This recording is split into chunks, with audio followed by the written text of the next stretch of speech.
All right, Dr. Rick, thanks for joining the podcast. I want to, it's nice to finally put a face to the name. You and I have spoken over the years intermittently. You've actually even were kind enough to send me your book, which I've read multiple times. Give the listeners at home, let them know a little bit about you, and we'll kind of go from there. I'm a sports psychologist working with professional golfers and tennis players primarily. Been doing that for about 35 years. I taught golf prior to that, started teaching golf when I was in college.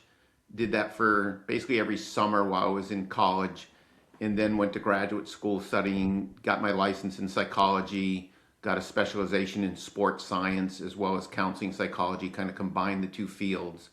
And then worked out at PGA National for about 25 years while I was living in Florida, then recently moved to California and kind of been here since. And I guess that's the journey. Started early on, worked with a lot of players, and then kind of mid-career, maybe, 20 years ago, started focusing just on touring pros and kind of moved out of like working in the golf club and golf school area and moved more into working with PGA and LPGA players and WTA and ATP tennis players, and pretty much have kind of stayed in the professional golf and tennis lanes for the last 20 years. Yeah, PGA National, that's a cool spot down there, man. Yeah. Just been able to spend a bit of time down there around those facilities. It's beautiful. So, the gist of the show ultimately is to sort of figure out what's the difference, right? So we've had guests on that say, the ultimate skill is acceptance, or you need to have 180 mile an hour ball speed, or you need to do this, you need to do that. Your book kind of touches on it, but I kind of wanted to get your take on what you think the difference is between why some players maybe either make it versus don't, and then why, some players, let's say even at the highest level, continue to improve year after year versus just sort of stagnating and kind of falling to the side. I don't think it's any one factor, and that's probably what you're finding out and speaking with different people. I think different people are going to come at it from different points of view, particularly based on their expertise or their contributions to somebody's game.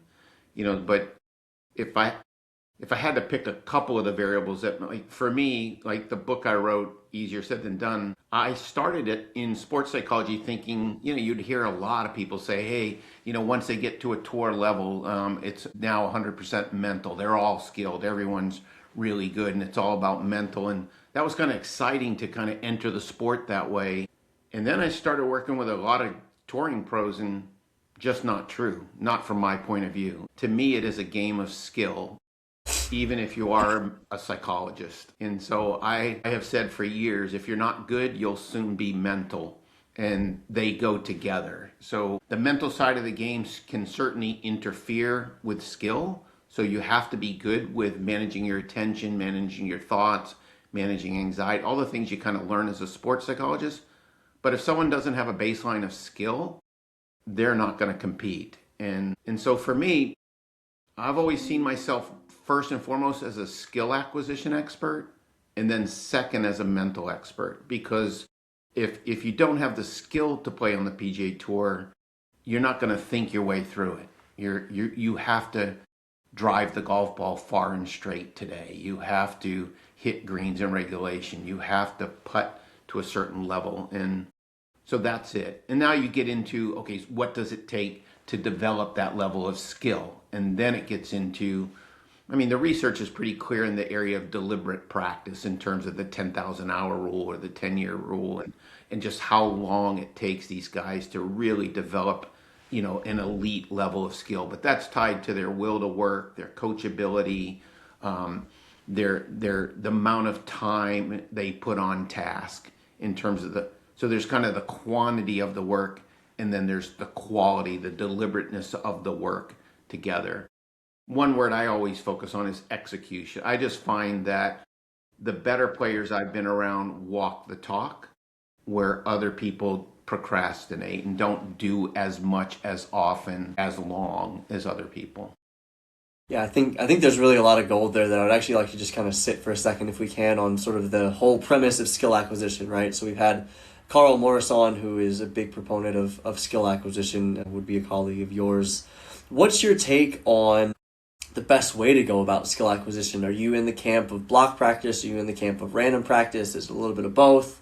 Let's say, for example, I know from my stats with working with, the team over at Aimpoint and Game Forge that I don't generate enough in positions, meaning hitting it inside of 20 feet from 80 to 135 yards. How do I, what's your take on how to address that? Because for me, 150 to 220, I'm generating more than the average PGA Tour player, so it's obviously not probably a golf swing issue, it's a skill issue. So what would that look like if you had a player that came in to do something like that?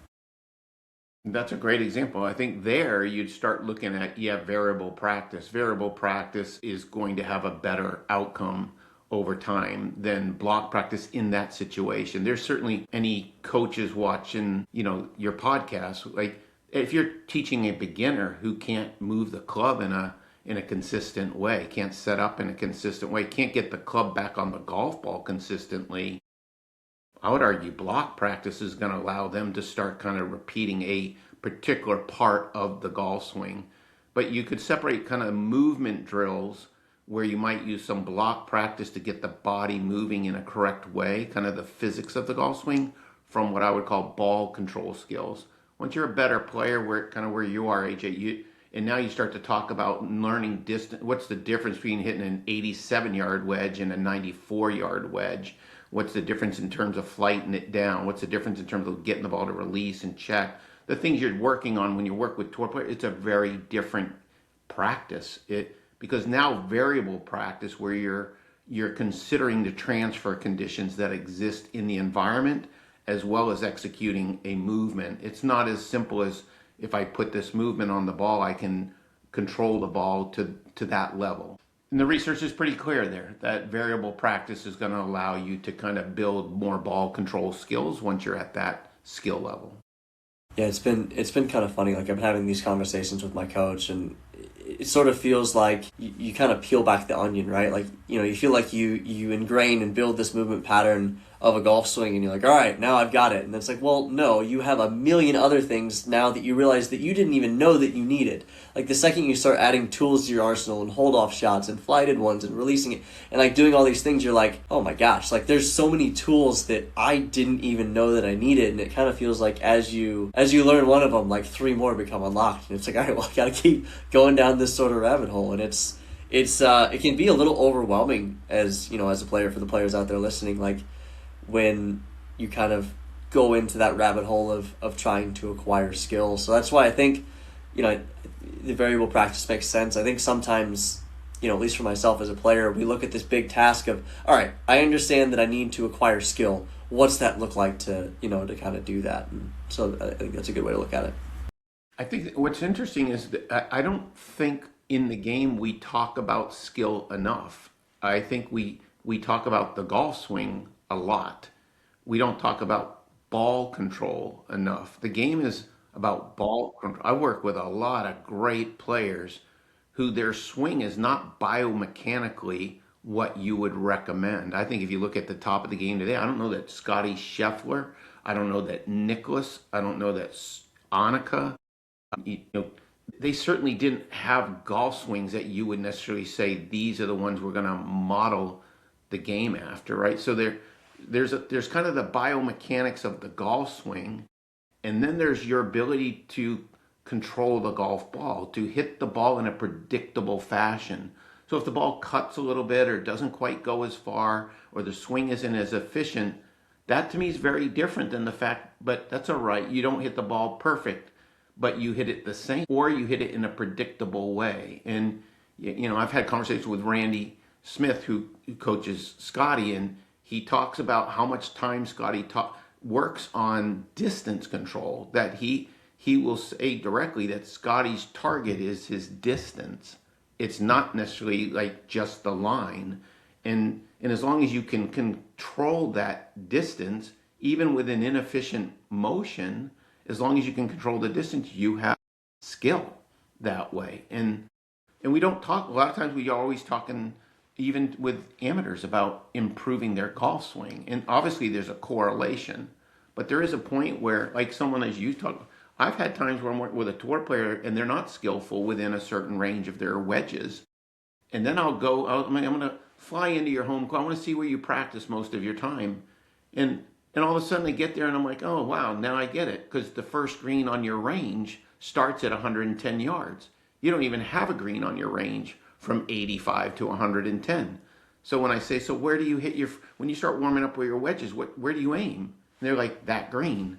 I'm like, oh, I get it then. That's why you're so good at that distance, because you've been hitting to that green for how long? And how often do you hit a ball that's, to a target that would be 20, 30, 38 yards short of that green? And they're like, I've never even thought about it. So, and how simple is that? Just the fact that we don't have targets on the range at all these variable distances. So how are you doing variable practice just in terms of being able to control at distances? You take someone like Scotty Scheffler and TrackMan in the use of technology, he's able to use a TrackMan to sit and basically, calibrate how far the ball's going every time he hits it to various targets on the range. No, I think there's so much to that. I have a former teammate of mine that would always talk about how the golf course dictates the kind of game that you have. I think Padraig Harrington talked about it as well. Like, for example, a lot of the courses that we have here in St. Louis are, I guess, a little bit more ball striking heavy, and the greens aren't super undulating. And then so when I go and travel around and the greens are undulating, it's like, oh my gosh, like I just don't have the skills on a 3% slope to match up at, the line on a 12-footer, right? When you're used to putting on 1 and 1.5% slopes, and then you go putt on a 3.5, and it's like, oh my gosh, like this is just totally different. So it's even, it's kind of funny because that's part of why I was looking to move. Well, I am looking to move to Scottsdale or potentially even to Florida, where there are more undulation, there are more sort of different challenges than what I have around here in areas, and paying attention to courses that maybe even are a little bit shorter and tighter and quirkier, but have crazy green complexes, because I understand that's an area where I struggle. So I think that's interesting to hear you say that, because that's perfectly in alignment with where my head's kind of been at. Mm. Yeah. I think that's why when you really look at the PGA and LPGA tours, these players are super, super skilled, because they're moving from venue to venue to conditions, and their game travels, right? And there's a lot. When I was in South Florida, for years, I worked with the mini tours down there forever, and there were guys who could light it up on the mini tours, but they were South Florida bred guys. Like, they were down there and they're playing the same golf courses, Bermuda greens, have to drive it and not put it in the lake, fairly flat greens, and they could light it up, but their game didn't travel. And that gets into that. It's the variable practice we're talking about. Sometimes you just think about that in terms of changing clubs or changing shots, but it's also changing conditions. Like, are you going places where the wind blows? Are you going places where the greens are, made out of different grasses, the slopes? So a lot of times with players, I'm like, all right, we've got this here. You need to go qualify in Canada, or let's go to Japan. Like, yeah, you're not getting through Q school because the game's not traveling. So we need to get on a tour that travels so that you can kind of get to that level, and then you'd have some transferability to the tour. I think there's so much truth to that, because I actually just got back from Charlotte, North Carolina, and I was like super overwhelmed with like how grainy it was, how insane all the turtleback complexes were. And it's just like, oh yeah, there are so many more skills that I just didn't even know that I needed to have. And now that I've traveled, and so I think that's part of why I feel like I've been trying to travel so much. And for those, either mini tour or high level amateurs out there, like, I'm learning that the more you can travel and get your butt kicked, like in very foreign environments, the better off you'll be. Because like whenever I came back here, I'm like, oh, this is a lot more comfortable now versus these crazy green complexes I was out in Arizona. Like, I didn't know, that I needed to be able to take spin off a wedge from 100 and, hit a pitching wedge from 110 yards, right? My pitching wedge flies 145. Up a slope, right? Yeah. Exactly. And so it's like, to be able to take 20, 30 yards off a pitching wedge, to be able to not rip it back and just do different things. And so, yeah, I think it's really interesting that you put that. So I wanted to talk just a little bit on the mental side, if we can. We've talked skill acquisition. What do you think are sort of the most important mental skills, or if we were to build a mental practice plan for people at home, what would that kind of look like?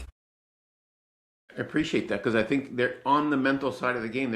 I think of it as their skills. They're being able to control what you do. And in golf as a game itself puts certain we could probably list 15, 20 mental skills, but if you had to rank them and stack rank them at the top of the list in golf, probably the top one that I would say, certainly for amateurs, but also gets there like college players, mini tour players, is what I would call expectation management.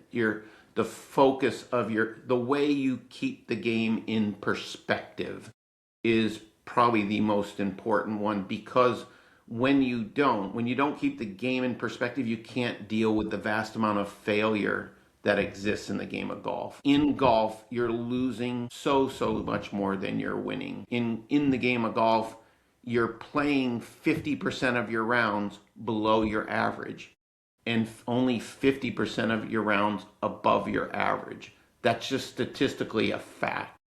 In golf, when players play better than their average, and they, so now my average is whatever, 75, but then I shoot a 70 and I shoot a 69 one day, and I think, God, why can't I do that every day? That's why sports psychologists get business, because somebody thinks, because I can, I should. And you're like, no, but your average is 75. But someone will go out and shoot a 71, then shoot a 78, and then go, how did I shoot a 78 on the same course I just shot a 71? And I'm like, because your average is 75. You're just on either side of your average. I can't tell you how many times I'm spending time with people kind of going, what you think is a problem is just a statistical norm. It's just the game of golf. On tour, guys' scores vary basically plus or minus 5 strokes of their average. Just their average is 68. Where even mini tour players, their averages might be 70, 71, and they don't know why they don't get through Q school. Because when your average is 70, 71 and you have a bad day, you can shoot a 74, and then you're right out of Q school pretty fast. So I call that either, I refer to it either as focus of energy or expectation management, but it's basically keeping the game real, keeping your expectations and understanding the variances that really exist from day to day.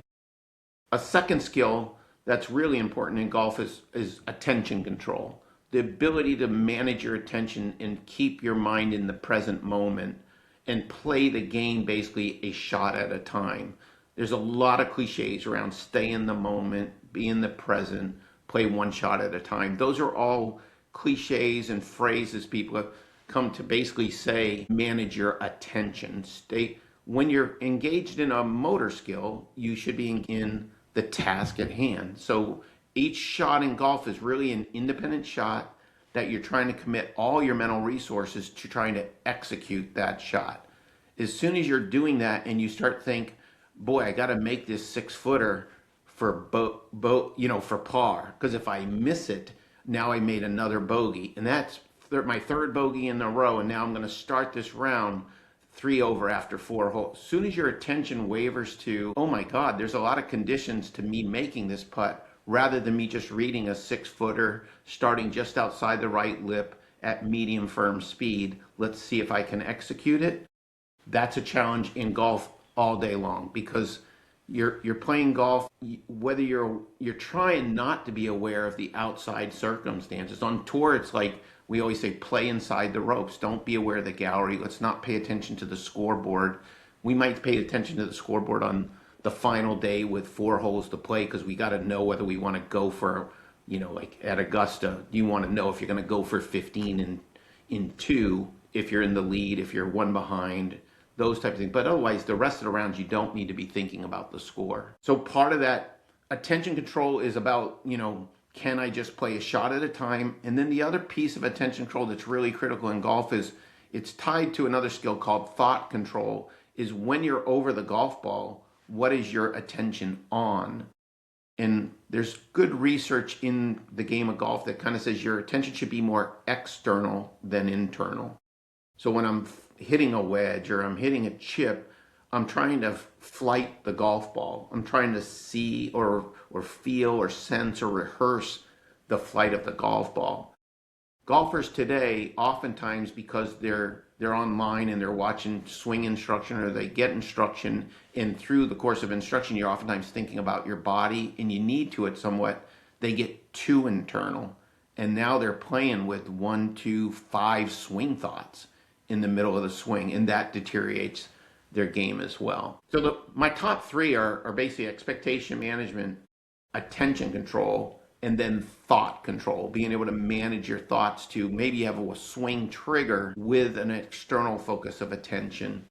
And if I threw a fourth in there, it would be anxiety management for people who actually are anxious about tournament golf. Amateurs who play well when they're playing with their buddies, but as soon as they get into the member, their heart rate just goes through the roof because they're anxious about the condition.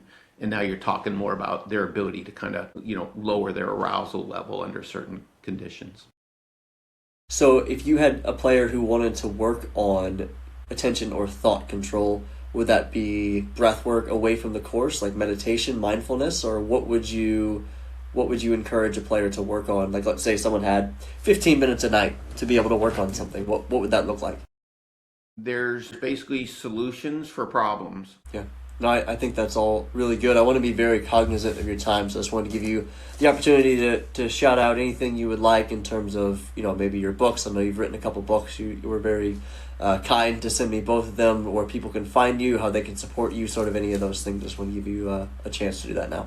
Perfect. We'll put that link down in the description below. But yeah, thank you very much. We're just going to go ahead and wrap it up now. But thank you, and seriously appreciate the time for you coming on today. Yeah, thanks.